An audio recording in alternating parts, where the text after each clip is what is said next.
ఇందులో పెద్ద కన్ఫ్యూజన్ ఏం లేదమ్మా. అసలు ఏంటి వీడు, ఇంకెంతమందిని చంపుతాడు, ఎక్కడ దాకా వెళ్తాడు, ఎప్పుడు ఆపుతాడు, ఇలా మీకు కొన్ని డౌట్లు అంతే. అమ్మా, కాలేజ్ అనేది ఒక దేవాలయం. అక్కడికి ఎంతో మంది ఆడపిల్లలు చదువుకుందామని వస్తే ప్రేమ ప్రేమ అని వెంటపడి కాదంటే మేదర్ కత్తి తెలుసా అమ్మా, దాంతో నరికేశాడమ్మా.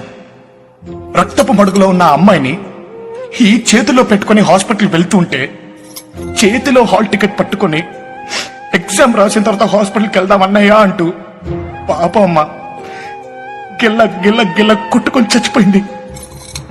అలాంటో నక్కడే రాళ్లతో కొట్టి చంపేయకుండా ఇక్కడ కూర్చోబెట్టి దున్నపోతులు మేపినట్టు మేపుతున్నారు.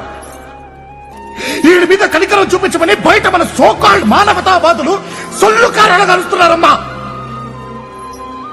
ఇంకేం చేయనమ్మా, ఇంతకన్నా ఏం చేయను.